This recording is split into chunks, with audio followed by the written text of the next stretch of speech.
प्यारे बच्चों, आज की हमारा दूसरा सेशन है। मैं कक्षा 9 की गणित विषय के प्रथम पाठ के संबंध में आपसे चर्चा कर रहा हूं। तो आपको मैंने ये बताया था कि जो संख्याएं परिमेय नहीं है उनको हम अपरिमेय संख्या कह सकते हैं, और अपरिमेय संख्याओं को हम अंग्रेजी भाषा में इर्रेशनल नंबर कहते हैं। तो आगे की चर्चा के लिए हम बोर्ड पर शिफ्ट होते हैं।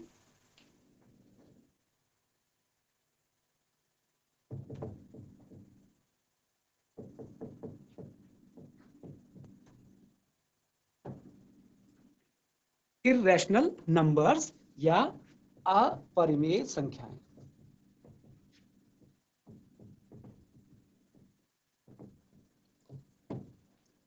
जैसा कि इसके नाम से ही स्पष्ट है कि जो संख्याएं परिमेय नहीं है अर्थात वे अपरिमेय हैं।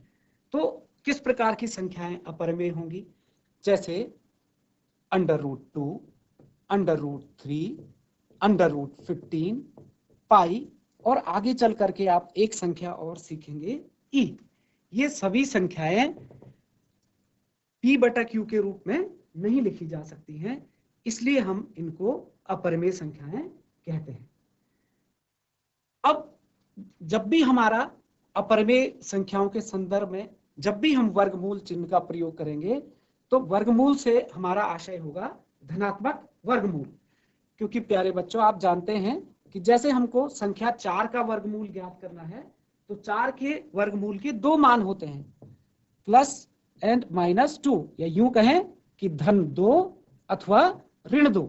लेकिन इस चर्चा में जब भी हम अपरिमेय संख्याओं की चर्चा के संबंध में अंडर रूट चिन्ह का जिक्र करेंगे, वर्गमूल चिन्ह का जिक्र करेंगे, तो हमारा आशय वर्गमूल 4 = 2 अर्थात वर्गमूल के केवल धनात्मक मान से हमारा आशय रहेगा।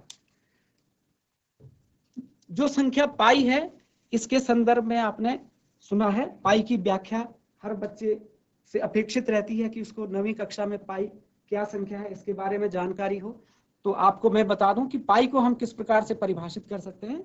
आप किसी भी त्रिज्या का एक वृत्त बना लीजिए, और वृत्त की परिधि आपको पता होती है, हम वृत्त की परिधि को ज्ञात करते हैं 2πr से, है ना। तो यूं कह सकते हैं कि यदि हम परिधि को विभाजित कर देते हैं वृत्त के व्यास से, तो जो संख्या हमारे पास प्राप्त आएगी, जो अनुपात हमारे पास प्राप्त होगा, वो पाई के बराबर होगा। तो इस प्रकार पाई की परिभाषा या पाई संख्या को समझाने के लिए आप कह सकते हैं कि किसी भी त्रिज्या के वृत्त की परिधि को यदि उसके व्यास से विभाजित कर दिया जाए तो प्राप्त संख्या हमारी क्या होती है? पाई होती है। इस प्रकार अपरिमेय संख्याओं के वर्गीकरण में बहुत सारी संख्याएं हम देख रहे हैं वर्गमूल चिन्ह के साथ हैं। वर्गमूल चिन्ह के साथ अब आप देखेंगे वर्गमूल 2 निश्चित रूप से अपरिमेय संख्या है, वर्गमूल 3 अपरिमेय संख्या है, वर्गमूल 4 अपरिमेय संख्या नहीं है, क्योंकि वर्गमूल 4 का मान 2 होता है, जो कि एक परिमेय संख्या है। 2 को हम 2/1 लिख सकते हैं। इसी क्रम में वर्गमूल 5 एक अपरिमेय संख्या है, वर्गमूल 6 भी एक अपरिमेय संख्या है, वर्गमूल 7 भी एक अपरिमेय संख्या है, वर्गमूल 8 भी एक अपरिमेय संख्या है, किंतु वर्गमूल 9 अपरिमेय संख्या नहीं है। वर्गमूल 9 का मान आप जानते हैं, वर्गमूल 9 = 3, तो इसलिए हम इसको परिमेय संख्या कहेंगे। ये क्रम चलता चला जाएगा। तो हम देखते हैं कि जब हम संख्याओं का वर्गमूल ज्ञात करते हैं तो एक विशिष्ट समूह की संख्याएं, उनका वर्गमूल मान कोई ना कोई पूर्णांक संख्या प्राप्त होता है। ऐसी संख्याओं को हम पूर्ण वर्ग संख्याएं कहते हैं। पूर्ण वर्ग संख्याएं जैसे 1, 4, उसके बाद 9, उसके बाद 16, और ये क्रम चलता चला जाएगा। इन सभी संख्याओं के वर्गमूल निश्चित रूप से अपरिमेय नहीं होंगे। अब मैं बात कर रहा हूं इस प्रकार की संख्याएं। देखिए, वर्गमूल 2 अपरिमेय, वर्गमूल 3 अपरिमेय, वर्गमूल 5 अपरिमेय, वर्गमूल 7 अपरिमेय, और इस इनको मैंने छोड़ दिया है, एक क्रम आपको मैं बताना चाह रहा हूं। इसके बाद वर्गमूल 11 अपर में, वर्गमूल 13 अपर में, और ये क्रम चलता चला जाएगा। यानी हम एक बात को अगर इसमें नोटिस करें, एक बात को ध्यान दें, तो हम देखेंगे कि जितनी भी अभाज्य संख्याएं हैं, अगर हम उनका वर्गमूल कर देते हैं तो वो निश्चित रूप से अपरिमेय संख्या ही हमको प्राप्त होती है। और अभाज्य संख्या को अंग्रेजी में प्राइम नंबर कहते हैं, और प्राइम नंबर को कई बार हम संकेत p से प्रकट कर देते हैं। तो ये कह दूं कि किसी अभाज्य संख्या का वर्गमूल अर्थात किसी प्राइम नंबर का स्क्वायर रूट एक अपरिमेय संख्या ही होगा। एक अपरिमेय संख्या हमको इस तरह से प्राप्त हो जाएगी कि किसी भी अभाज्य संख्याओं को हमने कल भी चर्चा की थी, अभी भी आपके सामने बता दिया है कि अभाज्य संख्या का यदि हम वर्गमूल कर लेते हैं तो हमको इस प्रकार एक अपरिमेय संख्या प्राप्त होती है। और ये क्रम आपने इनमें भी देखा। बच्चों, इसके अलावा कल हम वास्तविक संख्याओं की चर्चा कर रहे थे, तो वास्तविक संख्याओं की चर्चा हम संख्या रेखा के बिना अच्छे से नहीं कर सकते। आपने पिछली कक्षाओं में संख्या रेखा के संदर्भ में काफी जानकारी अर्जित की है कि संख्या रेखा या नंबर लाइन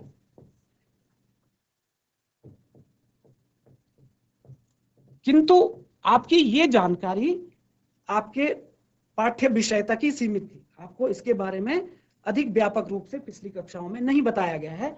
किंतु जो आपकी जानकारी है, आपका जो पूर्व ज्ञान है, वो ये है क्योंकि संख्या की रेखा की एक रेखा का एक कैरेक्टरिस्टिक होता है कि वो दोनों दिशाओं में अनंत तक अग्रसर होता है। और दोनों दिशाओं में अनंत तक अग्रसर होने का गुण बहुत सारी संख्याओं का है, उनमें से पूर्णांक संख्याएं भी हैं।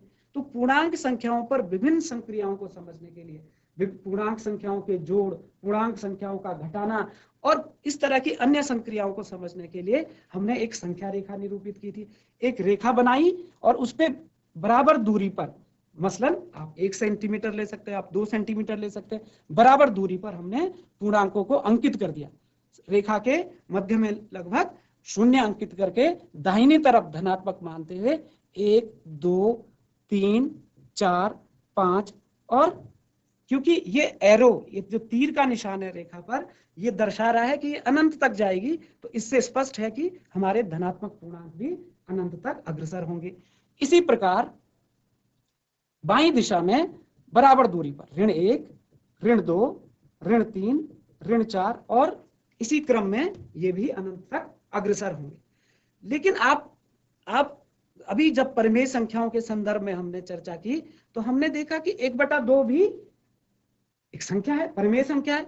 तो 1/2 का आशय है जो 0 और 1, 0 से 1 स्थान दाएं गए, 1 और 2, 0 यहां से यहां तक की दूरी आपकी देखिए कितनी इकाई हो गई, 2 इकाई। यहां से यहां की दूरी आपकी हो गई 1 इकाई। और 1/2 का आशय है कि 1 का आधा भाग, अर्थात 1 का आधा भाग लगभग यहाँ, यानी इस बिंदु को हम 1/2 मान सकते हैं।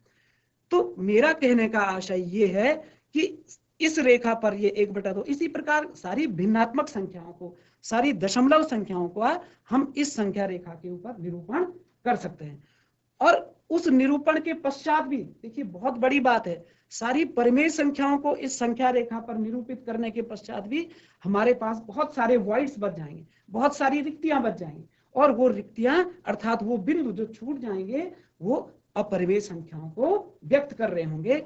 तो अब हम इसको इस तरह से समझ सकते हैं कि इस संख्या रेखा पर अनंत बिंदु है, केवल पूर्णांक ही, केवल वो बिंदु ही नहीं जो पूर्णांक संख्याओं को निरूपित कर रहे हैं, बल्कि 2 पूर्णांकों के मध्य, किन्हीं भी 2 पूर्णांकों को उठा लीजिए, उनके मध्य भी असंख्य बिंदु हैं और हर बिंदु एक वास्तविक संख्या को निरूपित करता है। तो अब हमारा संख्या रेखा का सिद्धांत क्या कहता है कि संख्या रेखा पर अवस्थित प्रत्येक बिंदु एक वास्तविक संख्या को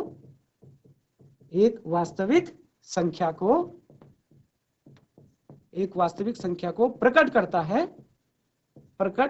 है, या इसको हम दूसरे शब्दों में भी कह सकते हैं कि हमने अभी क्या कहा कि संख्या रेखा पर अवस्थित प्रत्येक बिंदु, यानी एक बिंदु एक संख्या को प्रकट कर रहा है, तो हम ये कह सकते हैं कि प्रत्येक संख्या के संगत, हम यूं भी कह सकते हैं कि या प्रत्येक वास्तविक संख्या के संगत,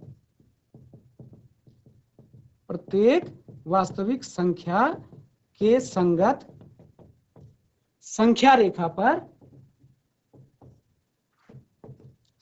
रेखा पर एक बिंदु स्थित होता है।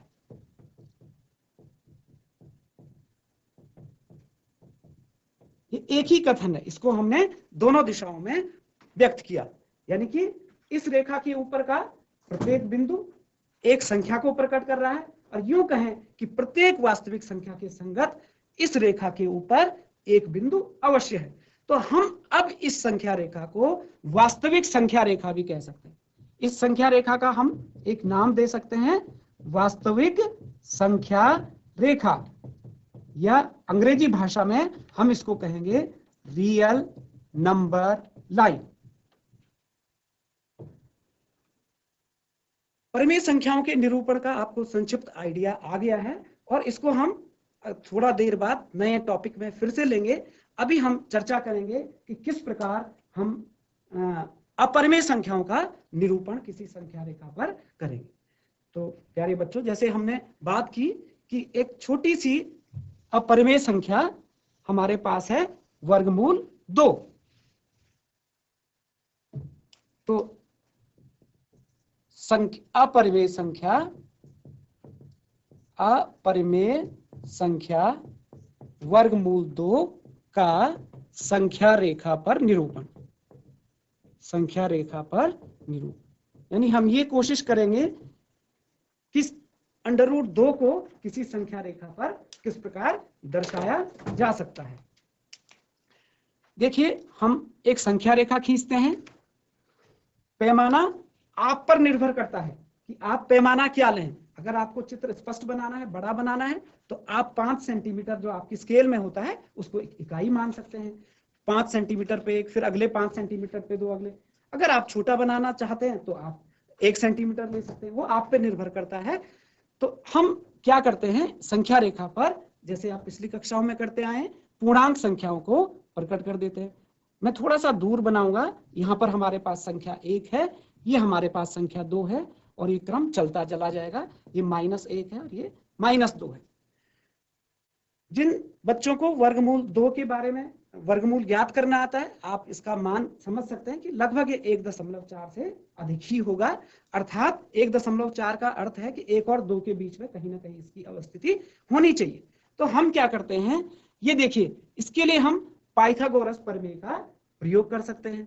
पाइथागोरस प्रमेय आपको सब बच्चों को पूर्व कक्षाओं में सिखा दी जाती है कि एक हम किसी भी समकोण त्रिभुज में, हमको क्या ज्ञात है एक समकोण त्रिभुज के गुण के संबंध में, कि मान लीजिए ये मेरे पास एक समकोण त्रिभुज है जिसका नाम ABC है, और ये भुजा माना A इकाई के बराबर है, ये लंब भुजा माना B इकाई के बराबर है। स्पष्ट है चित्र से कि ये कोण आपको 90 अंश का दर्शाया गया है। तो ये सम्मुख भुजा हमारी कर्ण कहलाती है, जो कि C इकाई के बराबर है।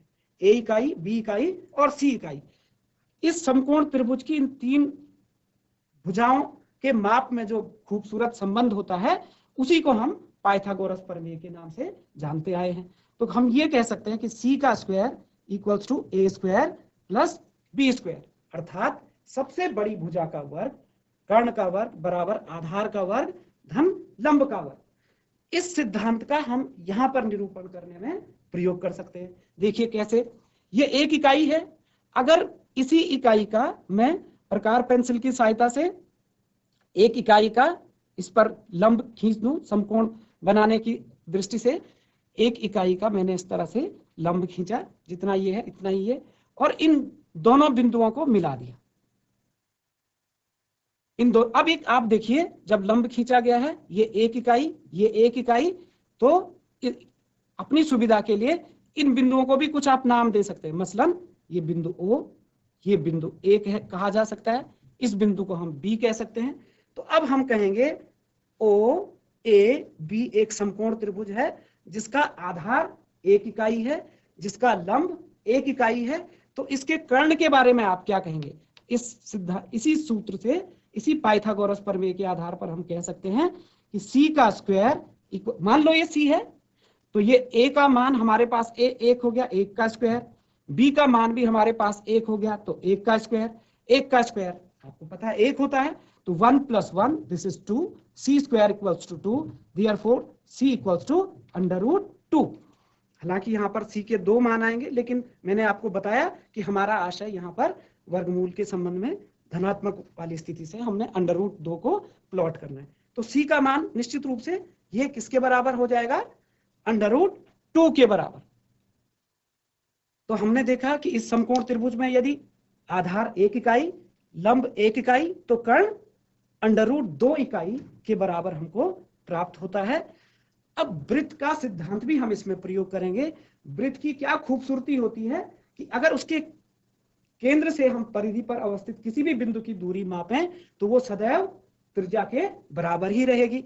तो आप प्रकार पेंसिल की सहायता से इस पर इतनी लंबाई का चाप लेकर के हम इसको प्रकार की सहायता से ऐसे चाप हम यहाँ पर खींच सकते हैं। तो ये √2 होगा तो ये भी √2 होगा। मान लीजिए इस चाप ने इस बिंदु को प्रतिच्छेद करा बिंदु P पर, तो ये जो बिंदु P है यही हमारा √2 का निरूपण करता है कहलाए। तो मुझे उम्मीद है कि आप इस अभ्यास को स्वयं भी कर सकते हैं कि किस प्रकार से हम अपरिमेय संख्या √2 का संख्या रेखा पर निरूपण करेंगे। अब इसी क्रम में एक चरण आगे बढ़ते हैं, हम इसी संख्या रेखा पर √3 का भी प्लॉट करने का प्रयास करेंगे। दूसरा बिंदु है अपरिमेय संख्या √3 का संख्या रेखा पर निरूपण।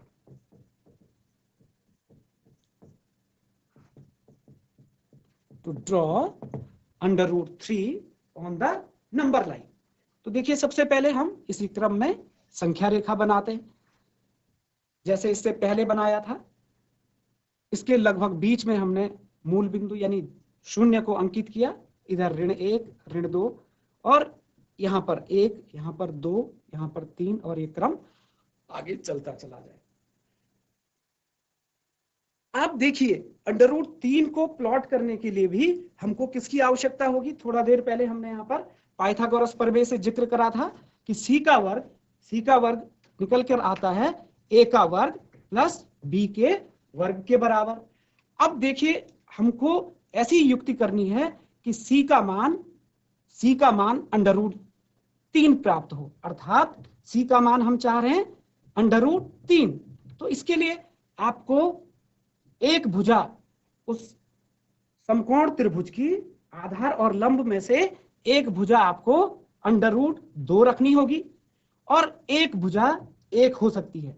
देखिए कैसे, क्योंकि √2 का वर्ग 2 के बराबर होगा और 1 का वर्ग 1 के बराबर, 1 का वर्ग 1 के बराबर, तो 2 और 1 3 का वर्गमूल। देखिए जब हम इस संख्या को हल करते हैं तो ये निश्चित रूप से हमारे पास √3 के बराबर प्राप्त होता है। तो अब हमने इससे क्या सीख लिया है कि ऐसा हमको समकोण त्रिभुज सबसे पहले ड्रॉ करना है जिसमें एक भुजा वर्गमूल 2 हो और दूसरी भुजा 1 इकाई के बराबर हो। तो वर्गमूल 2 को ड्रॉ करने का वही तरीका कि हम 0 से 1 की तरफ आगे बढ़े और 1 पर हमने 1 इकाई का, जितनी लंबाई यहाँ है उतनी लंबाई का लंब खींच दिया और इस भुजा को आपस में मिला दिया, कर्ण को मिला दिया। अब जो ये समकोण त्रिभुज हमको प्राप्त हुआ है, मान लीजिए ये बिंदु O हो, मान लीजिए ये बिंदु A हो, मान लीजिए ये बिंदु B हो, तो त्रिभुज OAB हमको एक समकोण त्रिभुज प्राप्त होता है। ये वर्गमूल 2 के बाद बराबर इसका मान है। आप प्रकार पेंसिल की सहायता से अथवा चांदे की सहायता से यहाँ पर 90 अंश का कोण बनाकर 1 इकाई की भुजा खींच सकते हैं।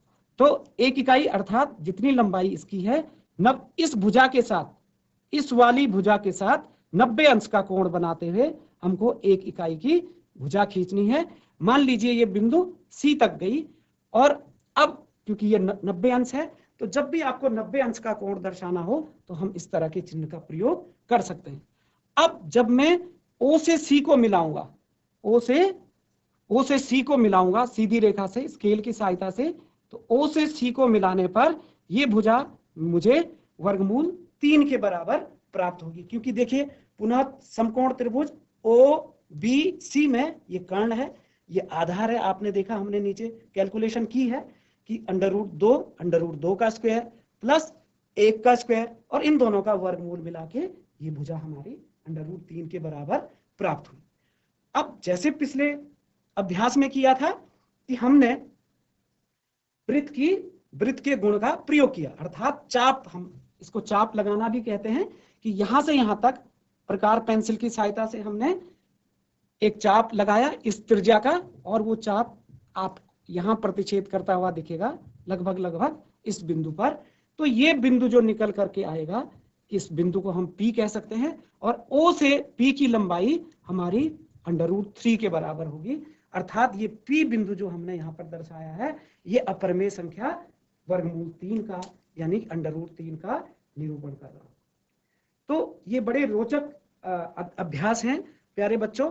आप इसी क्रम में √5, √7 आदि अपरिमेय संख्याओं को अपनी शीट पर, अपने नोटबुक के ऊपर ड्रॉ करने का अभ्यास कर सकते हैं। आप जितना अभ्यास करेंगे उतने आपको इसमें निपुणता प्राप्त होगी। तो ये तो थी संख्या रेखा पर अपरिमेय संख्याओं के निरूपण के संबंध में चर्चा। प्यारे बच्चों, अब हम वास्तविक संख्याओं का दशमलव निरूपण, थोड़ा सा इस विषय पर पुनः प्रकाश डालेंगे कि वास्तविक संख्याओं का दशमलव निरूपण किस प्रकार होता है और कैसे विभिन्न संख्याओं के दशमलव रूपों का भी संख्या रेखा पर निरूपण किया जा सकता है। तो हमने देखा कि वास्तविक संख्याएं जिनके समूह को इंगित करने के लिए हम संकेत R का प्रयोग कर रहे थे, क्योंकि R stands for real numbers. तो रियल नंबर्स, अब हम ये बात भली भांति जान गए हैं कि वास्तविक संख्याएं 2 प्रकार की संख्याओं से मिलकर बनी है, एक तो परिमेय संख्याएं और दूसरी अपरिमेय संख्याएं।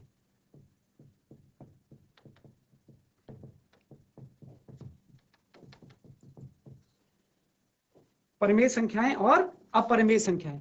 परिमेय, इनके दशमलव निरूपण के बारे में हम काफी कुछ पिछले पूर्ण कक्षाओं में भी जानते हैं कि जैसे मान लीजिए आपको 1/2 को निरूपित करना है, एक परिमेय संख्या है, बहुत ही छोटी परिमेय संख्या है, इसका दशमलव मान आप 1 में 2 का भाग देंगे तो आप प्राप्त करेंगे 0.5। इसी प्रकार आप एक संख्या 1/3 का जब दशमलव निरूपण करते हैं तो कितना प्राप्त होता है, आप 1 में 3 का भाग दे दीजिए, 0.3333333। आप ये देखिएगा कि परिमेय ये दोनों ही परिमेय संख्याएं थी, ये कभी ना खत्म होने वाला क्रम है। अगर हम इस विभाजन को जारी रखते जाएं तो कितने भी स्थानों तक हम इसको आगे बढ़ा सकते हैं। और ये दशमलव था, तो दोनों दशमलव रूपों में आपने एक बात नोट की कि एक प्रकार का दशमलव तो कुछ स्थान के बाद शांत हो जाता है और एक प्रकार का दशमलव रूप अशांत होता है। लेकिन इसमें खूबसूरती क्या है कि जो संख्या जो ये 3 है, 3 का पुनरावृत्ति हो रही है, तो इसको मैं 0.3 बार भी लिख सकता हूं, क्योंकि 3 का अंक बार बार अनंत स्थानों तक पुनरावृत्ति कर रहा है। तो इस प्रकार के दशमलव को हम शांत दशमलव कहते हैं, शांत दशमलव। और इस प्रकार के दशमलव को हम अशांत किंतु आवर्ती का अर्थ है कि एक संख्या उसमें बार बार रिपीट कर रही है। तो प्यारे बच्चों, इस प्रकार का गुण, इस पर विस्तृत चर्चा हम नेक्स्ट सेशन में करेंगे कि परिमेय संख्याओं के जो दशमलव रूप हैं वो किस प्रकार के होंगे, शांत दशमलव, या अगर अशांत हुआ तो आवर्ती होगा। एक अगला दशमलव रूप भी आएगा जिस पर हम नेक्स्ट सेशन में विस्तार से चर्चा करेंगे। अपरिमेय संख्याओं के रूप में हम देखेंगे कि उनके दशमलव प्रसार न तो शांत होते हैं और न ही आवर्ती होते हैं, अर्थात अशांत आवर्ती अनावर्ती, अशांत अनावर्ती, ना तो उनमें पुनरावृत्ति होती है और ना ही उनमें दशमलव रुकता है। तो इस प्रकार की चर्चा को हम अगले सेशन में आगे बढ़ाएंगे। धन्यवाद।